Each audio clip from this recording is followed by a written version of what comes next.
What if the most dangerous claims about Diddy were never shown on Netflix? 50 Cent says some allegations were left out not because they weren't true, but because there wasn't enough time. Secret relationships, old enemies, and a personal betrayal that crossed an unspoken line. Now, insiders are speaking up, and the story is getting darker by the day. What was really cut, and why does it matter now? 50 Cent is once again making waves, this time with a new allegation that never made it into his Netflix documentary about Diddy. According to 50, there was simply too much material to fit into just 4 episodes, and some claims had to be left out. One of those claims, he says, involved Diddy secretly having a child with a woman who once dated Tupac. Shocker. Stories his team decided to leave out due to time limits. He added that instead of waiting for another season, he might just release the extra footage on YouTube. 50 also explained that since the documentary aired, more people have been reaching out with new information to ask just what is driving 50 to go after Diddy like this. And let me tell you right now, the real reason will shock you. TK Kirkland recently shared his thoughts on why 50 Cent went so hard with his documentary about Diddy. From the start, TK made it clear that a lot of people are missing an important point. Some fans say 50 is just being petty or attacking Diddy for attention.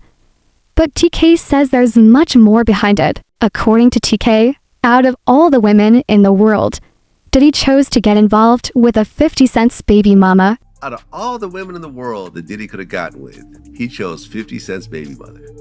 It's a lot of variables to this particular question. Because I talk to a lot of people, older, younger, even my daughter, who's 22, she didn't understand it. So people give their opinion based on what they've experienced and their environment, people they've been around. So to the people that understand boundaries and respect,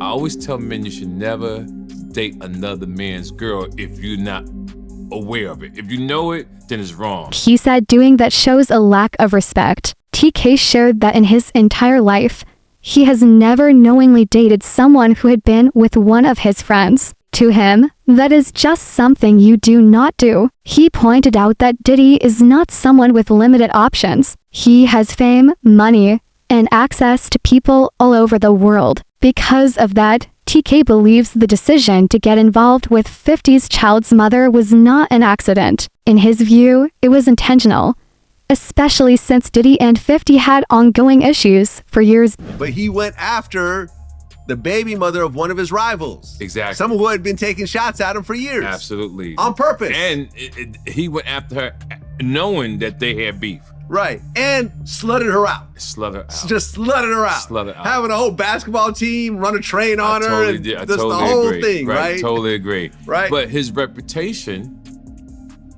from when he worked at Uptown, I'll be sure's girlfriend.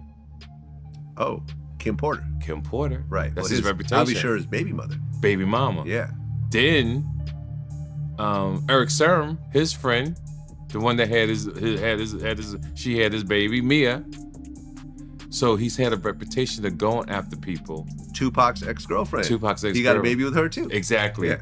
So my point that I'm making to the men listening, if you don't understand this, then you're just poorly educated and don't really have common sense.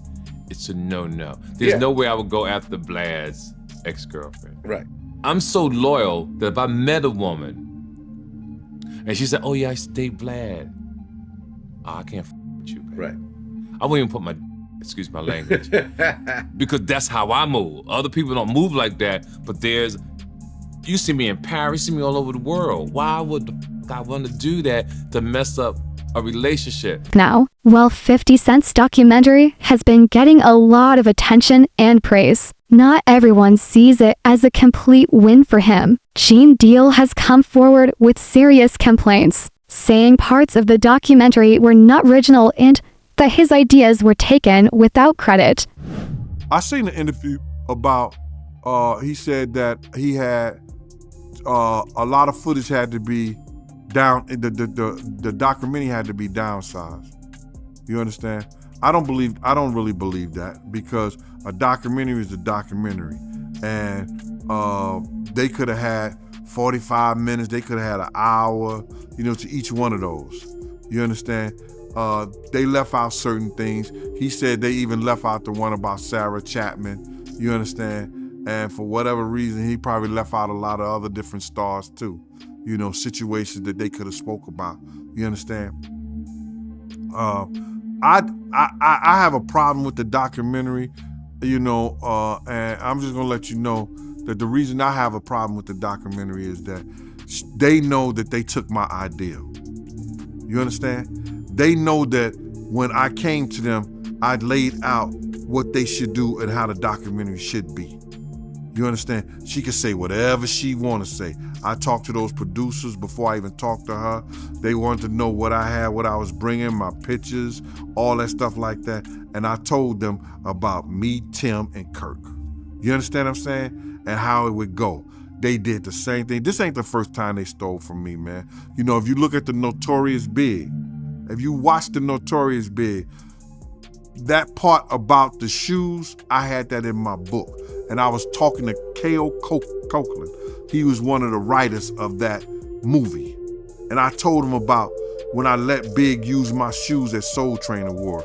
You had this old flunky ass dude, Mike B, get on Angie Martinez's show and talk about, yo, Big, he wore mixed max shoes and he went out there and performed. When you go look at the film, when you go look at Big performing that on that show, ain't nothing mixed match about them shoes. There was $800 Maury's, size 14D. Big wore a 14E. E means that his shoes is a little wider than mine. He struggled, but he put them motherfuckers on and he went out there and performed. Those was my Gators that he had on. You understand? They did a little skit trying to disrespect me in the movie.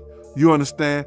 And they said something about, oh, we got this from Big Sexy. Also talked about rumors that 50 may release more content online in the future. Gene believes that if more footage comes out, Diddy will not be able to stop it. In his opinion, if the documentary could have been shut down, it would have already happened. He said that shows how much power Diddy still has, or no longer has. Behind the scenes that documentary, and if 50 do another one, and I heard he's gonna put it on YouTube or do whatever he's gonna do, Puff ain't gonna have nothing to do with that. Puff ain't gonna have nothing to do to try to stop that, because he can't. Because if he could stop it, it would have been stopped. You know why he can't stop it? Because Puff know people right there at Netflix. Don't think he don't. And I don't know if this guy still work for them, but he was part of the Flavor Unit, Shaquem. He was part of the Flavor Unit. He was good friends. He was cool with Puff and them. Flavor Unit and them, Queen Latifah and them, they was cool with Puff.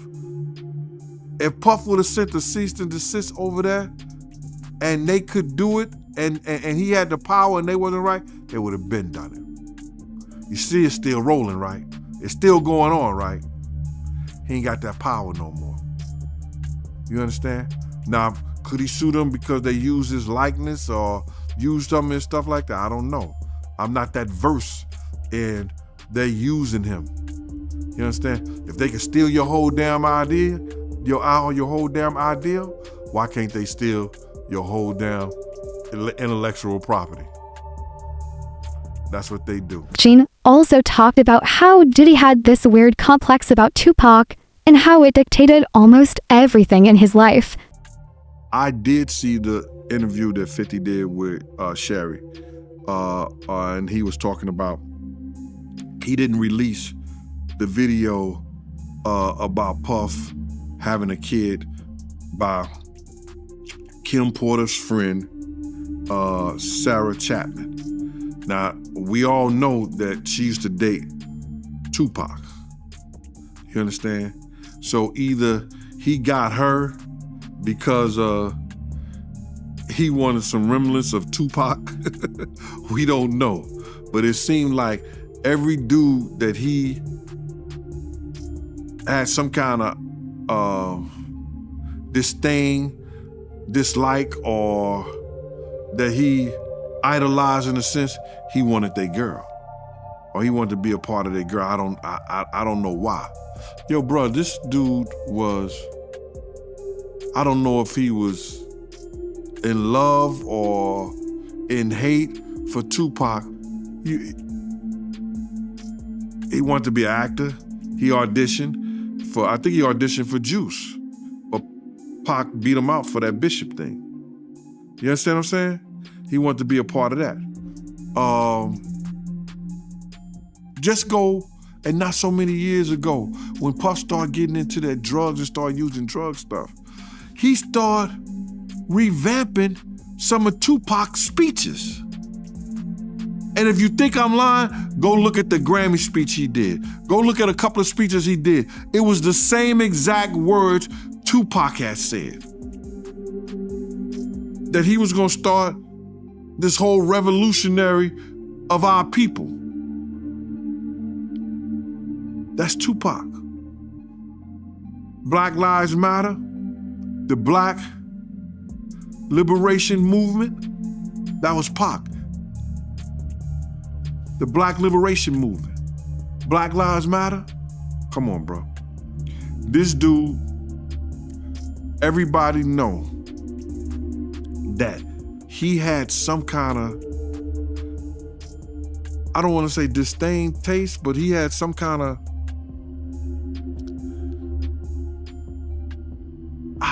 I don't, jealousy of Tupac, bro.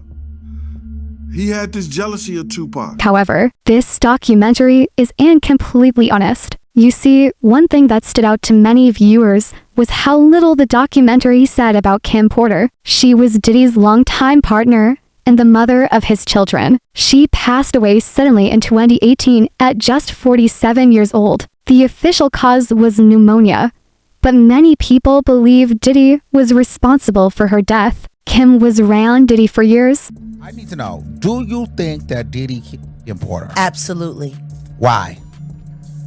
Because of all the videotapes, because of the book, because of all the people she gave copies of her book to, or at least chapters, because of everything that she had on him, because of the tape that she used to blackmail him into a relationship and into a raise of him being sodomized by Andre Harrell. And I am not saying that allegedly, because I heard her and Kim Muir talking about it in the booth of the bathroom while snorting cocaine at the Kit Kat Club. She saw his personal life, his business moves, and everything happening behind closed doors. Yet, the documentary barely touched her story. According to multiple sources, the project avoided her story on purpose. It may have been seen as too sensitive or too controversial. Gene says he knew Kim personally and even looked out for her at times. He believes she knew a lot. It was alleged that she did have a book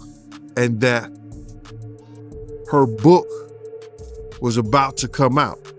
And she was talking about all the perils, everything that she went through in the music business and with Diddy. All the men that they slept with together, because there were men that they slept with together. There were swinging times that they slept with together.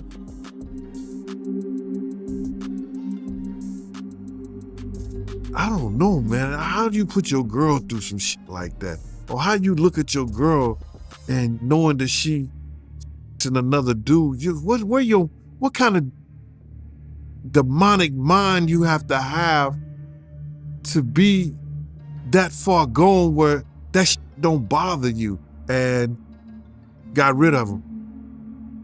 They swimming with the fishes. Wow, man. So she was about to expose all that in her book, them sleeping with men together. She was gonna expose everything. I heard it was tell all. Yeah, that's crazy, man. Just curious, right? Did you know that Diddy and Kim had that type of relationship back then in real time? Yeah. Yep. Because I know somebody personally that lives in Atlanta that was swinging with them, and I would never mention his name because he's a good brother and he knows my family down there. You know, he knows my family down there, and I would never, put his name out there like that, He's been in the music business. He done put a lot of groups, A-listed groups out there, especially A-listed groups from Atlanta. But none of that information made it into the documentary. They showed a few photos of her, mentioned she was the mother of Diddy's children, and then moved on. For someone who played such a major role in his life, that silence raised questions. Mark Curry has also shared a very disturbing story involving Kim Porter and Diddy. He said Diddy had ways of monitoring her private conversations and would get angry when he heard things he did not like. Mark recalled a moment when Diddy became furious after hearing about a phone conversation Kim had with producer Jaguar Stewart. According to Mark, Diddy later confronted Jaguar at a party and attacked him with a chair. It was the other day they just did a whole thing with the girl that he was dating was the one that was putting the wiretaps and all of that out. It was a clear case. She came, okay, hey, I was the one who was doing the wiretapping and all of this, right? It happened. So I knew about this before she came out and said that she was the one that was doing it. I was sitting there like, damn, he know everything she doing. He know her conversation. I'm sitting there like when I'm sitting there right there next to him, when I'm hearing them saying, this is what Jaguar Stewart was saying to Kim Porter on the phone that made him mad. That made him so mad at Jaguar Stewart when he went to L.A. Reid party, hit him with the chair. You don't think if he hit a man with a chair for dating this girl, you know, they gonna have a fight at home too. You know what I mean? That's why, you know, they say he busts her nose up on the boat. And have you ever been to Sandro Pay's see a brother play a mandolay? Remember that was in his song? I need a good woman next to me. So didn't it happen in what was it, Sandro Pay? Like that island. And then he bust her nose. They tried to make it seem like she slipped and fell. She slipped and fell and broke her nose. Nah, the truth was she slipped and fell and landed on his fist. Yeah, but that's what happens when you put your hands on females.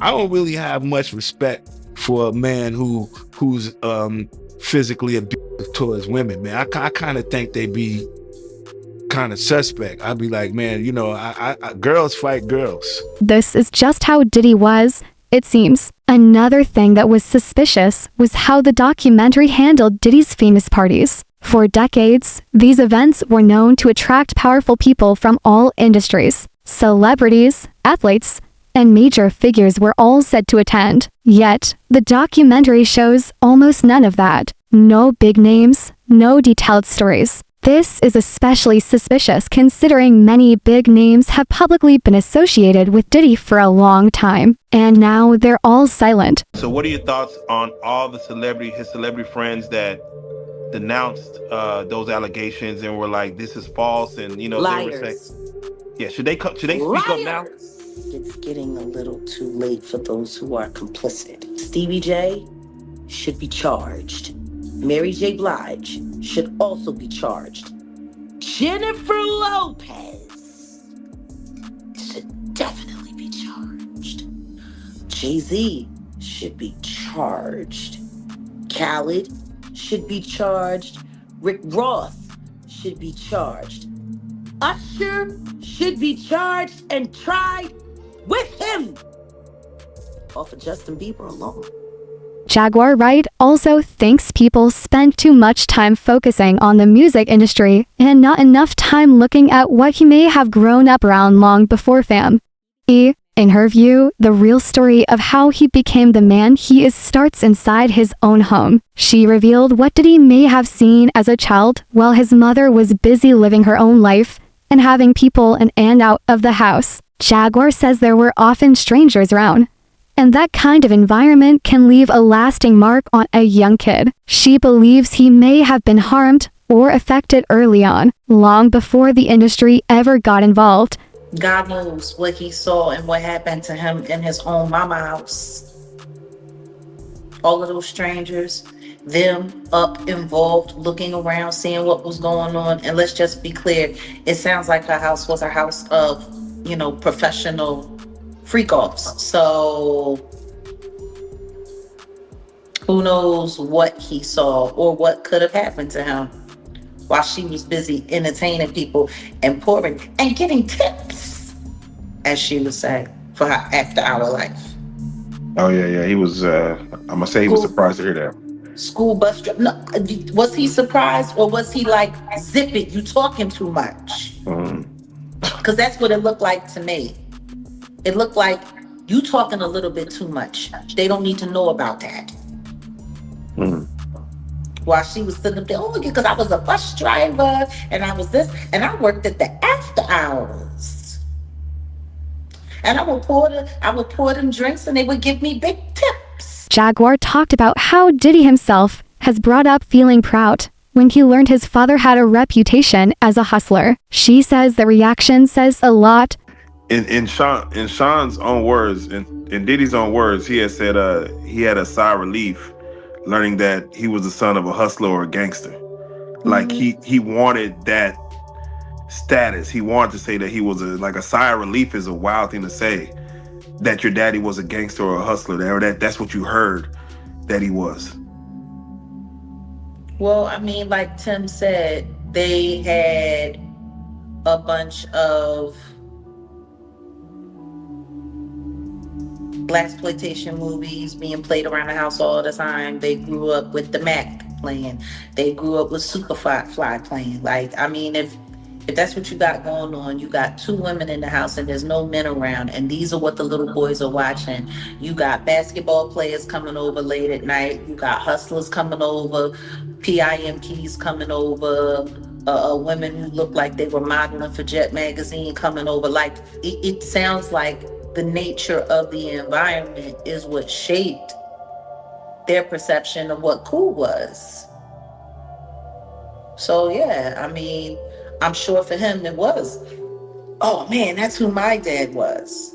So I'm sure for him, it made him feel good because all of that stuff that he was watching, he really came from that. But that was really his legacy. And yeah, I'm sure for him it felt good to know that his dad was this big hustler who turned out to be a snitch, who got his brains removed from his head in a very, very, very unpleasant manner.